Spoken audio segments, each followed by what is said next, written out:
So for context, Thanksgiving at my mother's house has always felt less like a holiday and more like a mandatory hostage situation where the ransom is my sanity. Every year I tell myself I'm not going. Every year I go anyway because I'm weak or optimistic or maybe addicted to the drama the same way people rubberneck at car crashes. The lineup this year was classic.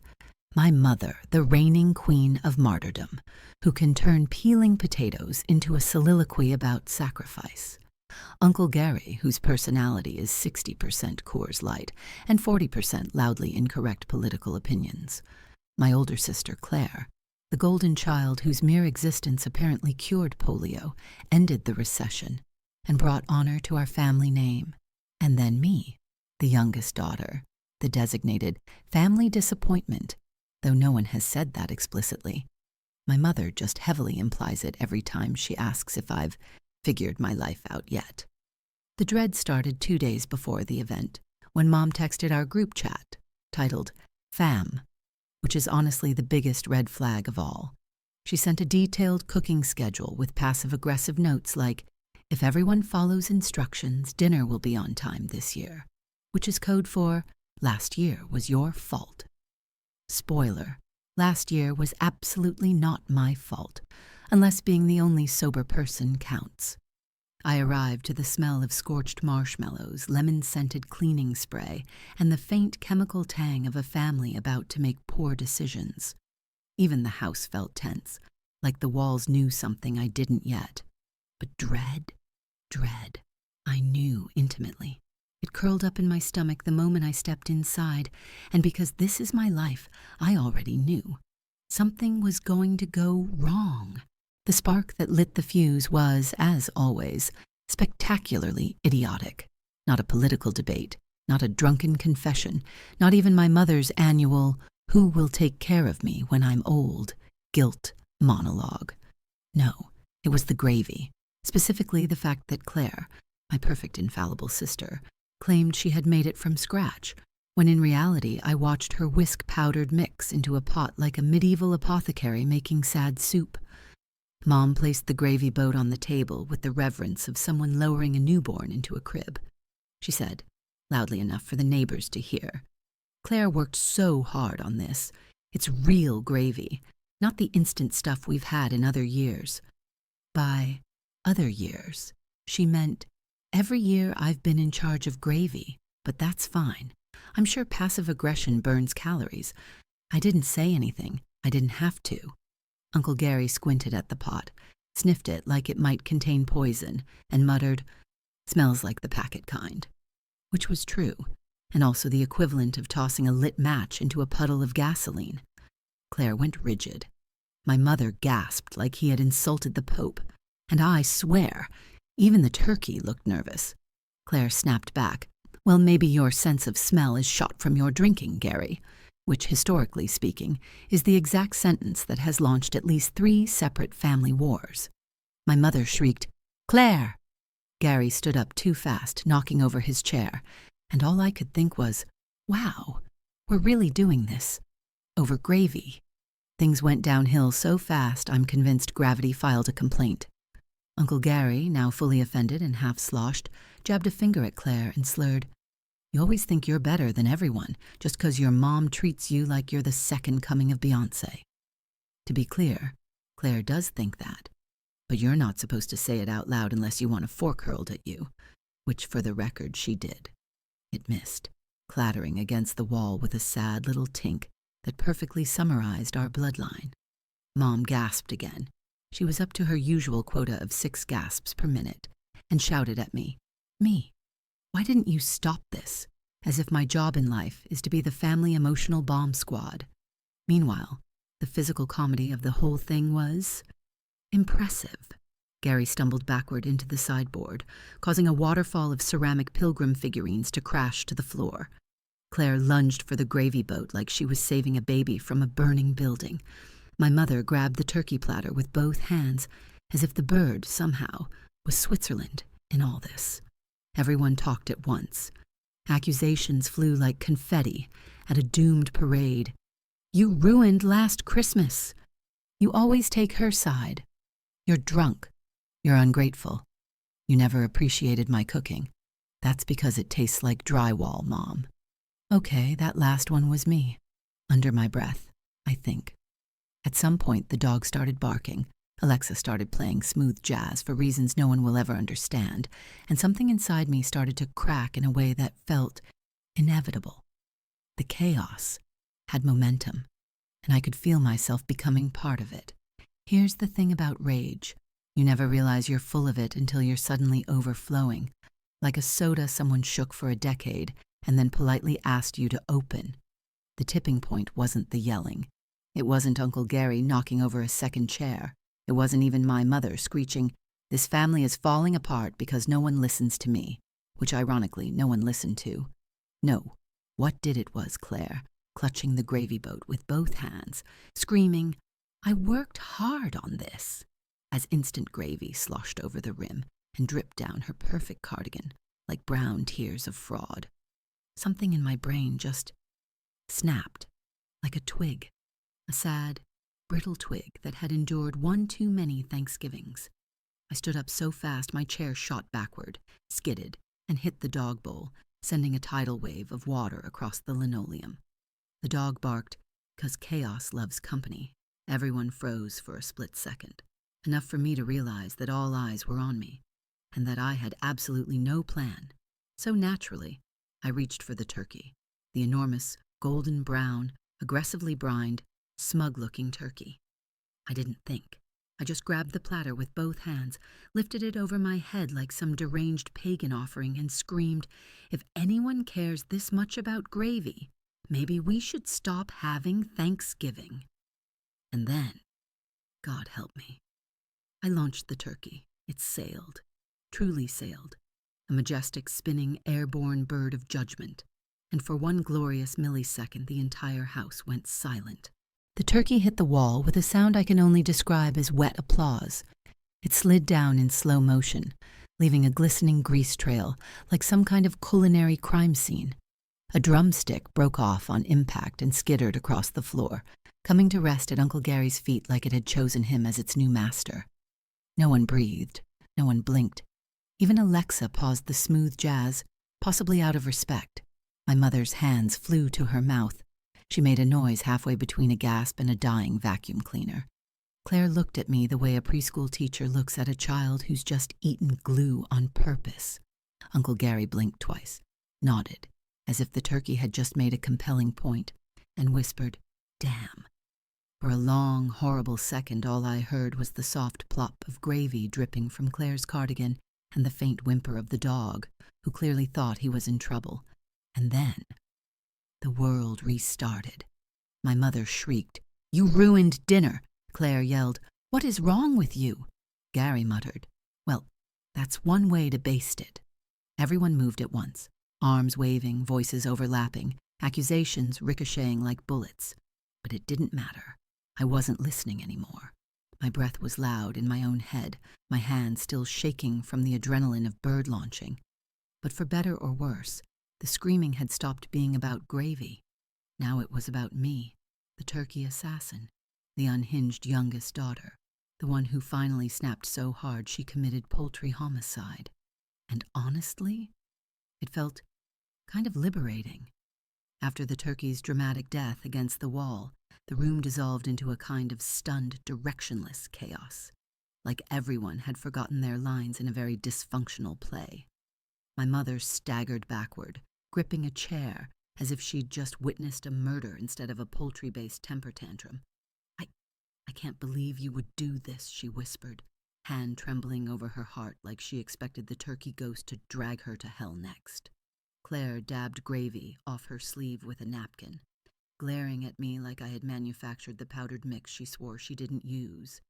"You have issues, serious issues," she said, as if she wasn't the one who went DEFCON 1 over Uncle Gary correctly identifying packet gravy.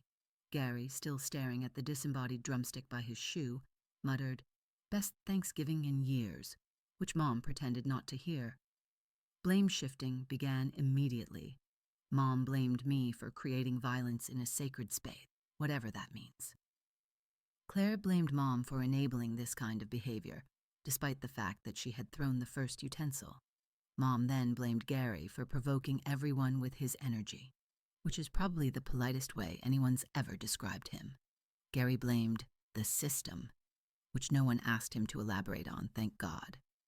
I just stood there, hands still slightly sticky with turkey juice, watching everyone scramble to rewrite the last 20 minutes so they came out looking like innocent victims of an airborne bird. The dog wandered over and started licking gravy off the floor next to me, which frankly was the only rational response in the room. In the middle of it all, Mom wailed, "This is why we can't have a nice holiday, this!" As if the holiday had been nice before I sent the turkey to its final resting place. I wanted to tell her that the dinner was already in shambles long before I went full berserker, but no one was listening. They never do. And honestly, I was still riding the high of watching that turkey fly. Once the initial shrieking died down, everyone shifted into the next predictable phase, deciding whose fault this really was. Because in my family, accountability is treated like a hot potato. Everyone screams if it gets too close to them. Mom was pacing around the ruined dining room, hands fluttering in that dramatic, fragile Victorian widow way she does whenever anyone challenges her authority. "This was supposed to be a peaceful meal," she kept repeating, as if saying it enough times might retroactively make it true. Meanwhile, Claire had transformed into a TED Talk on emotional responsibility. "This is exactly what I've been saying," she lectured, voice trembling with righteous indignation. "This family is toxic because some people," she glared at me like I was a spider she wanted to vacuum up, "don't know how to manage their emotions," which was hilarious, considering she once cried because Target discontinued her favorite lotion. Uncle Gary sat back down, refilled his beer, and said, "Look, there's enough blame to go around," which might have been wise if he hadn't followed it up with, "Mostly your mother's, though," while gesturing at Mom with his can. Mom gasped so sharply I thought she might inhale the tablecloth. Everyone started talking over each other again, now louder and more vibrato-heavy, like an opera written by people who hate each other. But the real kicker, the part that still blows my mind, they talked about the turkey like I had personally butchered it, seasoned it, roasted it, and then launched it just to spite them. The bird was suddenly symbolic, a martyr, a fallen hero. "The turkey didn't deserve this," Mom whimpered at one point. I swear to God she mourned it harder than she did her own father. As they argued, I just stood there, forehead leaning against the cool wall, listening to the sticky peel of turkey skin slowly sliding down beside me. There was still a faint hum in the air, the aftershock of the blowout, mixed with the smell of sage, butter, and a hint of burnt bitterness, basically the family's signature scent. For a moment I wondered if this was it, if I had finally crossed the line from quiet disappointment to official family villain. And then I heard the dog happily gnawing on the turkey wing and thought, honestly, could have been worse. Once everyone had exhausted themselves yelling, Mom hoarse, Claire blotchy, Gary pleasantly buzzed, the room shifted into that uncomfortable post-meltdown silence where no one knows what to do with their hands or their emotions. Naturally, Mom decided the best course of action was to clean, not to calm down, not to address anything we'd screamed about, just compulsively sanitize the turkey carnage like she was scrubbing away a crime scene. She marched toward the wall, paper towels stacked like sandbags in her arms, muttering, "Unbelievable, absolutely unbelievable. This was my grandmother's platter, a lie. It was from Cole's last year." Claire tiptoed around turkey shrapnel like she was avoiding landmines. She kept looking at me with that tight-jawed expression people wear when they're deciding whether or not to block your number forever. "You should help," she said sharply, doing that thing where she pretends she's being reasonable while radiating pure disdain. Gary just stayed seated, cracking open another beer and saying, "Cleanup's not really my ministry, mate," which honestly was the most self-aware thing anyone in the house had said all night. I grabbed a trash bag and started picking up pieces of turkey like I was collecting evidence. The bird looked even sadder up close, flattened, greasy, a little heroic. If Thanksgiving dinners had war memorials, this turkey would have a plaque. The floor was slippery with drippings, the tablecloth stained with splashes of gravy and cranberry sauce, and the air smelled like roasted disappointment. every time someone moved, the room squelched. Mom kept sighing, those loud, theatrical sighs designed to let everyone know you've ruined her life.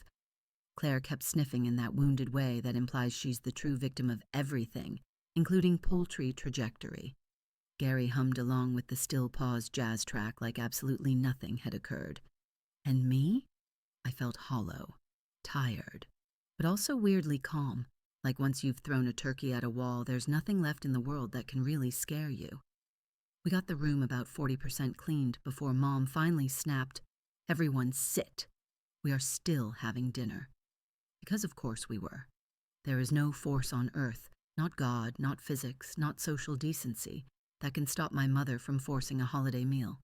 So we sat.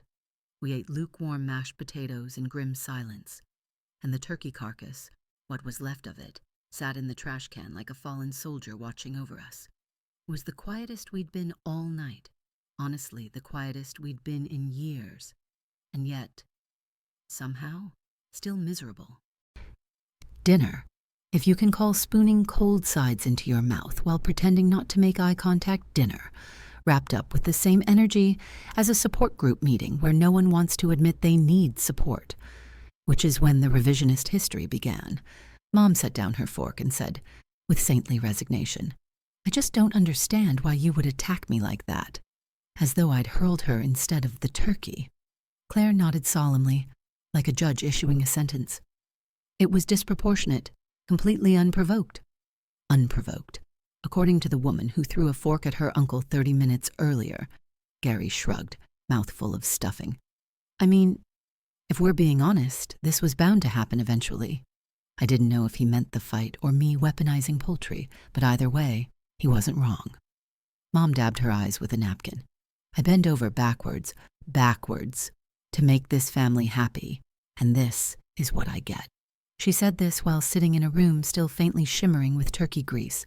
Claire chimed in, maybe if certain people learned emotional maturity, which is ironic, because if emotional maturity were a currency, she'd be living in a cardboard box under a bridge.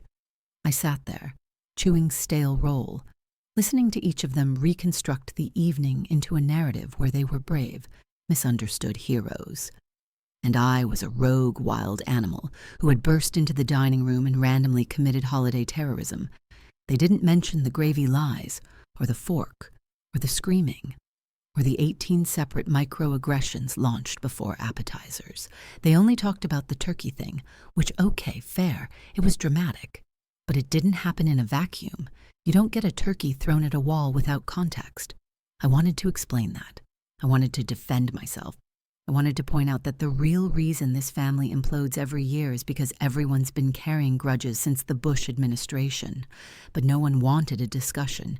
They wanted a villain, and I was the most convenient one in the room. So I stayed quiet, because sometimes silence is the only thing they can't turn into an argument. And also because I was 100% sure that if I opened my mouth, I'd throw something else. After everyone left, Mom still sniffling, Claire stomping like a betrayed Victorian daughter, Gary cheerfully taking leftover rolls as if he hadn't witnessed a domestic poultry incident, I finally sat alone in the dim, gravy-scented quiet. The dining room looked like the aftermath of a food fight between raccoons. The turkey smear on the wall had darkened into something resembling modern art. The carpet squished when I walked. Alexa was still quietly buffering the smooth jazz playlist, like she, too, was emotionally recovering. I sank into a chair, exhausted in the way only people raised in dysfunctional families understand. Like your skeleton is tired. And I thought, was I actually the monster here? Did I ruin Thanksgiving? Am I the one who crossed the line? I replayed it all in my head, the passive-aggressive comments, the fake gravy, the fork, the yelling, the martyrdom, the years of tension that sit under our holiday table like an unwelcome guest. And then I replayed the moment the turkey left my hands, graceful, liberated, almost beautiful, like it was escaping. And honestly, I don't know if throwing it was the right thing to do, but I do know it was the only thing that stopped the screaming. I know it was the only moment anyone actually shut up, the only moment anyone actually listened. the only moment the chaos paused long enough for the truth to breathe. So, Aita for ending the annual family meltdown with an airborne turkey? Probably. Maybe. I don't know. What I do know is that next year I'm staying home, microwaving a frozen dinner, watching a movie in silence, and celebrating the fact that not a single bird in my household will die in vain.